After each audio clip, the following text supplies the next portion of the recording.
അവൻ്റെയും പുത്രൻ്റെയും പരിശുദ്ധാത്മാവിൻ്റെയും നാമത്തിൽ ആമേൻ. ഇന്ന് 27-ാം തീയതി വ്യാഴാഴ്ചയാണ്. എല്ലാവർക്കും സ്നേഹവന്ദനം. അമ്മേ പരിശുദ്ധ അമ്മേ, അമ്മേ പരിശുദ്ധമേ, ദൈവമാതാവേ, അന്ന് അങ്ങ് കൃപാസനത്തിൽ പ്രത്യക്ഷപ്പെട്ട് വരാൻ പോകുന്ന മഹാദുരന്തത്തിൽ നിന്ന് രക്ഷപ്പെടാനും എല്ലാവർക്കും വേണ്ടി പ്രാർത്ഥിക്കുവാനും ആവശ്യപ്പെട്ടിട്ട് 20 വർഷം കഴിഞ്ഞ ഈ വേളയിൽ കൃപാസനത്തിലൂടെ ഞങ്ങൾക്കും ഈ ദേശത്തിനും അങ്ങ് മധ്യസ്ഥം തേടി തന്ന എല്ലാ അനുഗ്രഹങ്ങൾക്കും കൃപകൾക്കും ഞങ്ങളിപ്പോൾ ഹൃദയം നിറഞ്ഞ നന്ദി പറയുന്നു. അമ്മേ പരിശുദ്ധമേ, ജപമാല മാതാവേ, സകല കൃപാസനം പ്രാർത്ഥനകളോടും ചേർത്ത് ഞങ്ങളിപ്പോൾ പ്രാർത്ഥിക്കുന്ന ഈ കുടുംബത്തിന്റെ പ്രത്യേക നിയോഗം. മക്കളെ,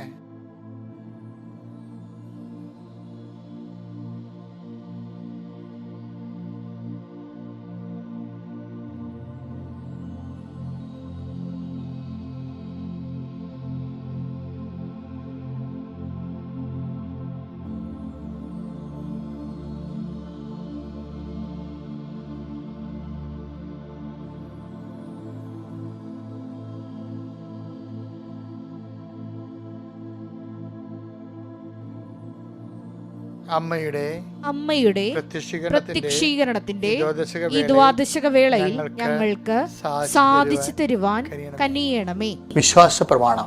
സർവശക്തനായ പിതാവും ആകാശത്തിന്റെയും ഭൂമിയുടെയും സൃഷ്ടാവുമായ ദൈവത്തിൽ ഞാൻ വിശ്വസിക്കുന്നു. അവിടുത്തെ ഏകപുത്രനും ഞങ്ങളുടെ കർത്താവുമായ ഈശോമിശിഹായിലും ഞാൻ വിശ്വസിക്കുന്നു. ഈ പുത്രൻ പരിശുദ്ധാത്മാവിനാൽ ഗർഭസ്ഥനായി കന്യകാമറിയത്തിൽ നിന്ന് പിറന്ന് പൊന്തിയോസ് പീലാത്തോസിന്റെ കാലത്ത് പീഡകൾ സഹിച്ച് കുരിശിൽ തറയ്ക്കപ്പെട്ട് മരിച്ച് അടക്കപ്പെട്ട് പാതാളങ്ങളിൽ ഇറങ്ങി മരിച്ചവരുടെ ഇടയിൽ നിന്ന് 3-ാം നാൾ ഉയർത്ത് സ്വർഗത്തിലേക്ക് എഴുന്നള്ളി സർവശക്തിയുള്ള പിതാവായ ദൈവത്തിന്റെ വലതുഭാഗത്തിരിക്കുന്നു. അവിടെ നിന്ന് ജീവിക്കുന്നവരെയും മരിച്ചവരെയും വിധിക്കുവാൻ വരുമെന്നും ഞാൻ വിശ്വസിക്കുന്നു. പരിശുദ്ധാത്മാവിലും ഞാൻ വിശ്വസിക്കുന്നു. വിശുദ്ധ കത്തോലിക്കാ സഭയിലും പുണ്യവാന്മാരുടെ ഐക്യത്തിലും പാപങ്ങളുടെ മോചനത്തിലും ശരീരത്തിന്റെ ഉയർപ്പിലും നിത്യമായ ജീവിതത്തിലും ഞാൻ വിശ്വസിക്കുന്നു. ആമേൻ. സ്വർഗ്ഗസ്ഥനായ ഞങ്ങളുടെ പിതാവേ, അങ്ങയുടെ നാമം പൂജിതമാകണമേ. അങ്ങയുടെ രാജ്യം വരണമേ. അങ്ങയുടെ തിരുമനസ് സ്വർഗത്തിലെ പോലെ ഭൂമിയിലും ആകണമേ. അന്നു വേണ്ടുന്ന ആഹാരം ഇന്ന് ഞങ്ങൾക്ക് തരണമേ. ഞങ്ങളോട് തെറ്റ് ചെയ്യുന്നവരോട് ഞങ്ങൾ ക്ഷമിക്കുന്നത് പോലെ ഞങ്ങളുടെ തെറ്റുകൾ ഞങ്ങളോടും ക്ഷമിക്കണമേ.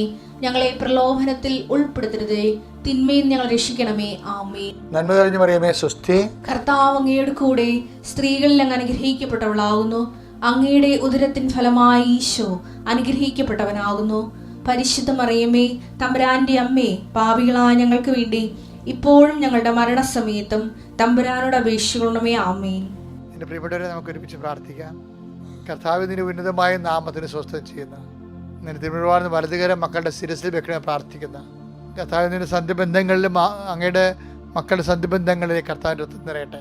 മാംസപേശികളിൽ കർത്താവിൻ്റെ രക്തം നിറയട്ടെ. രക്തഞരമ്പുകളിൽ കർത്താവിൻ്റെ രക്തം നിറയട്ടെ. ഉച്ചമുതൽ ഉള്ളംകാല് വരെ എല്ലാ കോശങ്ങളിലും പേശികളിലും അസ്ഥികളിലും അസ്ഥിക്കുഴകളിലും കർത്താവിൻ്റെ രക്തം നിറയട്ടെ. വാതരോഗങ്ങൾ, ക്ഷീണിതമായ ശരീരങ്ങൾ, മനപ്രയാസം നിറഞ്ഞ ജീവിതാവസ്ഥകൾ, കുടുംബ സാഹചര്യങ്ങൾ, പരസ്പരം വിരുദ്ധവും വഴക്കുമായിട്ട് നിൽക്കുന്ന, മിണ്ടാതെ അങ്ങോട്ടും ഇങ്ങോട്ടും ആംഗ്യം കാണിക്കുകയും മറ്റുള്ളവരോട് പറയുകയും വീട്ടിൽ ഒരാളോട് ഒരു വിഷയം പറയണമെങ്കിൽ വേറെ ഒരാളോട് പറഞ്ഞ് ധരിപ്പിക്കുകയും ചെയ്ത് മുഖമായ അന്തരീക്ഷം തളക്കെട്ട് നിൽക്കുന്ന വൈരാഗ്യത്തിൻ്റെയും പകയുടെയും വിദ്വേഷത്തിൻ്റെയും തമ്മിൽ സംസാരിക്കാത്ത അവസ്ഥകൾ കർത്താവെ, ഈ ഇരുട്ട് കൂമ്പാരത്തിൽ കർത്താവെ നിൻ്റെ വെളിച്ചം കടന്നില്ലെന്ന് പ്രാർത്ഥിക്കുന്ന ഈശോയെ, ഞാൻ ഏതെല്ലാം കുടുംബങ്ങളിൽ ഞാൻ ഉദ്ദേശിക്കുന്നത് ആ കുടുംബങ്ങളിലെല്ലാം ഈ ഇതേ അവസ്ഥയിലുള്ള എല്ലാ കുടുംബങ്ങളിലും ചെല്ലാം കർത്താവ്. കടകമ്പോളങ്ങളും ചെറിയ ചായക്കടകൾ ഉൾപ്പെടെ ചെറിയ മാടക്കട ഉൾപ്പെടെ നടത്തിയിട്ട് കർത്താവ് ജീവിക്കുന്നുണ്ട് ഈശോയെ. അതുപോലെ തന്നെ നൈറ്റ് കടകൾ നടത്തി ജീവിക്കുന്നുണ്ട് ഈശോയെ. അവർക്ക് കച്ചവടം ലഭിക്കാത്തതുണ്ട് ഈശോയെ. അതുപോലെ അമിതമായ രീതിയിൽ പലതരത്തിലുള്ള ഭീഷണികൾക്ക് വിധേയമായി ജീവിക്കുന്നുണ്ട് ഈശോയെ. പലരുടെയും ഭീഷണികൾ കാരണം പലരെയും അടിമകളായി ജീവിക്കുന്നുണ്ട് ഈശോയെ. ഇങ്ങനെ ഈ നാട്ടിൽ നിന്ന് പോയാൽ മതി, ഈ സ്ഥലത്ത് നിന്ന് പോയാൽ മതി, ഈ കച്ചവടം നിർത്തിയാൽ മതി എന്നൊക്കെ ചിന്തിച്ചുകൊണ്ട് എങ്ങനെ ജീവിക്കും എന്നറിയാതെ സ്വകാര്യ സങ്കടങ്ങളിൽ വിഷമിക്കുന്നുണ്ട് ഈശോയെ. അങ്ങനെയുള്ള എല്ലാവരെയും സ്പർശിക്കണം പ്രാർത്ഥിക്കുന്നു. കർത്താവെ, ഇപ്പോൾ പരീക്ഷ എഴുതുന്ന മക്കളെ സംബന്ധിച്ച് പ്രാർത്ഥിക്കുന്നു. പരീക്ഷ എഴുതുന്ന മക്കളെ കർത്താവെ, അതുപോലെ തന്നെ ബോർഡ് പരീക്ഷ എഴുതുന്ന മക്കളെ, SLC പരീക്ഷ മക്കളെ നൈപുണ്യ പരീക്ഷകൾ, മത്സര പരീക്ഷകൾ, യോഗ്യതാ പരീക്ഷകൾ, ഇങ്ങനെ എല്ലാ പരീക്ഷകളും എഴുതുന്ന വ്യത്യസ്തമായ കുഞ്ഞ്. Lord, infuse spirit of power, infuse spirit of wisdom, what you may study able റോംപ റീപ്രൊജ് exam qualify with I grade in the name of Jesus Christ pray. എൻ്റെ കർത്താവിൻ്റെ ഉന്നതമായ നാമത്തിൽ, സഭയുടെ അധികാരത്തിൽ, കുരിശിൻ്റെ അടയാളത്തിൽ, ദൈവശക്തിയാൽ നിന്റെ ഉദ്യമങ്ങളും സംരംഭങ്ങളും നിൻ്റെ യാത്രകളും സംരക്ഷിക്കപ്പെടട്ടെ. കർത്താവ്, കൂട്ടുകാരിൽ നിന്നും കൂടെ ജോലി ചെയ്യുന്നവരിൽ നിന്നും ചതിപ്രയോഗം കിട്ടിയവരെ, കർത്താവ് പലതരത്തിലും പെട്ടുപോയവർ, കുരുങ്ങിപ്പോയവർ, കുരുക്കിലായി പോയവർ, മറ്റുള്ളവരുടെ കക്ഷത്ത് പോയി തല വീണ് പോയിട്ട് കർത്താവ് രക്ഷപ്പെടാൻ പറ്റാത്ത രീതിയിൽ പലതരത്തിലുള്ള ബിസിനസ്സുകളിലും കേസുകളിലും പല തട്ടിപ്പുകളും പെട്ട് കുരുങ്ങിയിരിക്കുന്നവർ എല്ലാവരെയും കർത്താവ് ഈ നിമിഷം അമ്മേ കൃപാസനത്താരെ ജീവനോടെ പ്രത്യക്ഷപ്പെട്ട അമ്മയുടെ പ്രത്യക്ഷങ്ങളുടെ സാക്ഷികളായി മാറാൻ നിങ്ങളെ കുരുക്കുന്ന വ്യക്തികൾ, കുരുങ്ങുന്ന വിഷയങ്ങൾ, എല്ലാ തരത്തിൽ വേദനിക്കുന്ന സാഹചര്യങ്ങൾ യേശുക്രിസ്തുവിനകത്ത് മാറിപ്പോയിട്ട് കൽപ്പിക്കുന്നു. പ്രിയപ്പെട്ടവരെ, നമ്മുടെ കൃപാസനത്തിൽ ഒരു അച്ഛൻ ഒരു സാക്ഷ്യം പറഞ്ഞായിരുന്നു ഈ ദിവസങ്ങളിൽ. അച്ഛൻ്റെ പേര് മാത്യു എന്നാണ്, മാത്യു ഏലന്താനം. ഇടയ്ക്ക് ഞാനത് ചൊവ്വാഴ്ചത്തെ ധ്യാനത്തിൽ സൂചിപ്പിച്ചായിരുന്നു. അച്ഛൻ ഉടമ്പടി എടുത്തതാണ്. പക്ഷെ ഉടമ്പടി വെച്ചാൽ ഇതുപോലെ പെർഫെക്റ്റായിട്ട് ഉടമ്പടി എടുത്തിട്ട് അത് ഒരു സാക്ഷ്യം ഞാൻ കേട്ടില്ല. അത്രയ്ക്ക് പെർഫെക്റ്റാണ് അച്ഛൻ്റെ ഉടമ്പടി. അവരച്ഛന്മാരിൽ നിന്ന് ഉടമ്പടി എടുക്കുന്നതിൽ ഏറ്റവും ടോപ്പ് സാക്ഷ്യമാണ് ഇതെന്ന് തോന്നുന്നത്. വെച്ച് കഴിഞ്ഞാൽ അദ്ദേഹത്തിന് പ്രേക്ഷിത പ്രവർത്തനമുണ്ട്, ഉടമ്പടി വിഹിതമായ പ്രേക്ഷിത പ്രവർത്തനങ്ങൾ, അതുപോലെ സാക്ഷ്യ ജീവിതമുണ്ട്. പക്ഷേ അദ്ദേഹം ഉണ്ടല്ലോ, അദ്ദേഹത്തിന് ഈ ഹീമോഗ്ലോബിൻ്റെ പ്രോബ്ലം ആയിരുന്നു. അപ്പോൾ ഹീമോഗ്ലോബിൻ 6.3 വന്നതിൽ പിന്നെ കൂടുന്നില്ല. ബോൺ മാരോ ചെയ്യാൻ പറഞ്ഞു. പിന്നെ നിരീക്ഷണത്തിലായി, 5-6 ദിവസം ആശുപത്രി കിടന്നു, മാറ്റമൊന്നുമില്ല. അപ്പോൾ വേറെ ഒരു ട്രീറ്റ്മെൻറ്റിലേക്ക് പോകുകയായിരുന്നു. ആണ് അദ്ദേഹം ഉടമ്പടി എടുത്തത്. പക്ഷേ ഉടമ്പടി എടുത്ത അന്ന് മുതൽ ഹീമോഗ്ലോബിൻ കൂടാൻ തുടങ്ങി. കർത്താവ് സഹായിക്കാൻ തുടങ്ങി അച്ഛനെ. അച്ഛൻ്റെ സാക്ഷ്യങ്ങൾ കേൾക്കണം, അത് അച്ഛൻ്റെ വ്യക്തിപരമായ അനുഭവമാണ്. പക്ഷേ അച്ഛൻ നല്ല അറിവുള്ള ആളായത് കാരണം കൃത്യമായിട്ട് കാര്യങ്ങൾ പറയുന്നുണ്ട്. അപ്പം പിന്നെ 14.6 ഹീമോഗ്ലോബിൻ. പക്ഷേ അച്ഛൻ്റെ ഒരു സാക്ഷ്യത്തിൽ എനിക്ക് ഇഷ്ടപ്പെട്ടതെന്നാണ് അറിയാമോ, അതായത് ഈ അച്ഛൻ ഉപവിപ്രവർത്തനങ്ങളെ വേണ്ടി നമ്മൾ നോമ്പ് കാലാകുമ്പോൾ ഒത്തിരി ഉപവിപ്രവർത്തനമൊക്കെ വരികയല്ലേ. പക്ഷേ എപ്പോഴും ഒരു മെൻ്റലി റിട്ടാർഡഡ് ആയിട്ടുള്ള സ്ഥലങ്ങളിൽ പോകുമായിരുന്നു. മെൻ്റൽ റിട്ടാർഡഡ് മാനസിക രോഗികളുടെ ആശുപത്രിയിൽ പോകും, സ്ഥാപനത്തിൽ. അവർക്ക് അംഗവൈകല്യമുണ്ട്. അപ്പോൾ ഇപ്പോൾ എന്തോ ഒരു ചാലഞ്ചസാണ്. അംഗവൈകല്യമുണ്ട്, മാനസിക രോഗമുണ്ട്, അങ്ങനെയൊക്കെ ഉള്ളവർ. അപ്പോൾ എന്നാലും അച്ഛന് ഒരു ഉടമ്പടി കഴിഞ്ഞപ്പോൾ ഒരു അഭിഷേകം കിട്ടിയപ്പോൾ അവിടെയൊക്കെ സ്ഥാപനത്തിൽ പോയി അച്ഛൻ അവർക്ക് ഭക്ഷണങ്ങൾ കൊടുക്കുകയും അവരെ ട്രീറ്റ് ചെയ്യുകയൊക്കെ ചെയ്ത്.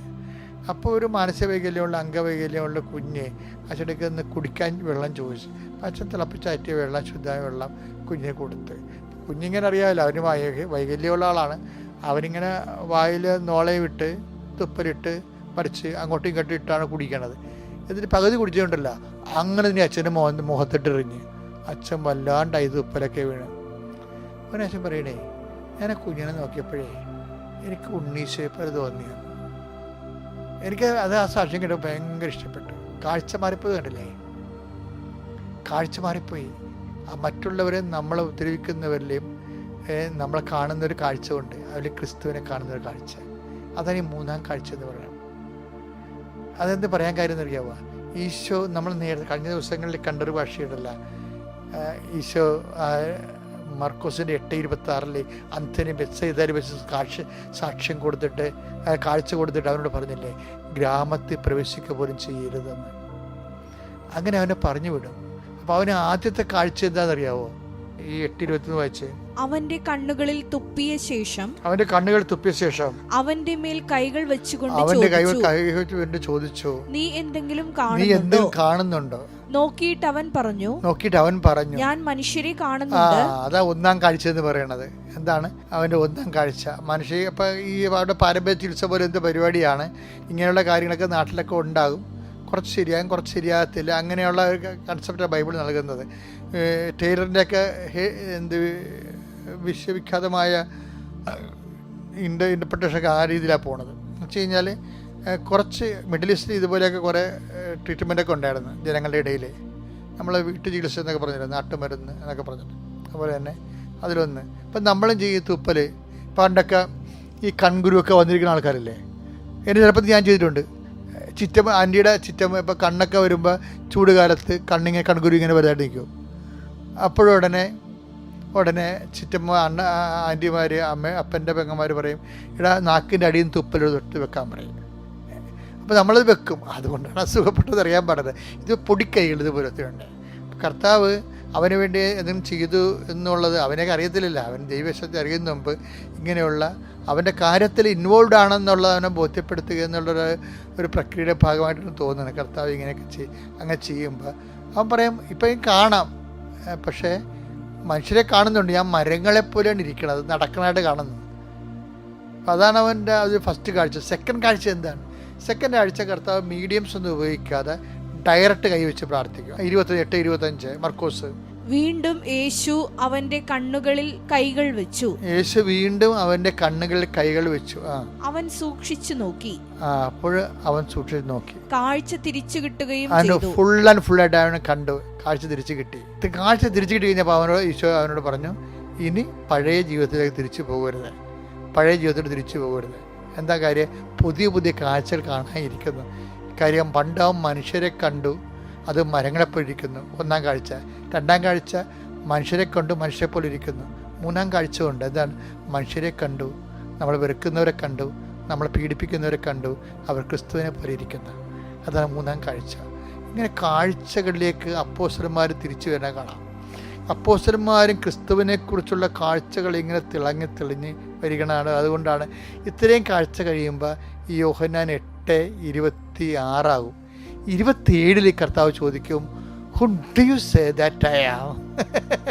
ഞാൻ ആരാണെന്നാണ് നിങ്ങൾ പറയുന്നത്? അപ്പോൾ പത്രോസ് മൊത്തം കാഴ്ചയോടെ പറഞ്ഞു, you are Christ, the son of the living God. നീ ഈ ഭൂമിയിലേക്ക് ലോകത്തിലേക്ക് വരായിരുന്ന മിശിഹായാണ്, ദൈവത്തിൻ്റെ ജീവിക്കുന്ന ദൈവത്തിൻ്റെ പുത്രൻ. അതാണ് സമ്പൂർണ്ണ കാഴ്ച. ക്രിസ്തുവിനെ ദൈവപുത്രനായിട്ട് കാണണം. അത് എല്ലാവരിലും കാണാൻ കഴിഞ്ഞാൽ നമ്മൾ full and full complete healing ആയി. Thank you. അത്യപൂർവ ദൈവാനുഭവങ്ങൾ ഇനി നിങ്ങൾക്കും സ്വന്തം. ഈ യൂട്യൂബ് ചാനൽ ഇതുവരെ സബ്സ്ക്രൈബ് ചെയ്തിട്ടില്ലെങ്കിൽ ഇപ്പോൾ തന്നെ സബ്സ്ക്രൈബ് ചെയ്യുക. ഈ വീഡിയോ ഇപ്പോൾ തന്നെ നിങ്ങളുടെ സുഹൃത്തുക്കൾക്ക് ഷെയർ ചെയ്തുകൊണ്ട് കർത്താവിൻ്റെ പ്രേക്ഷിതരാകുക.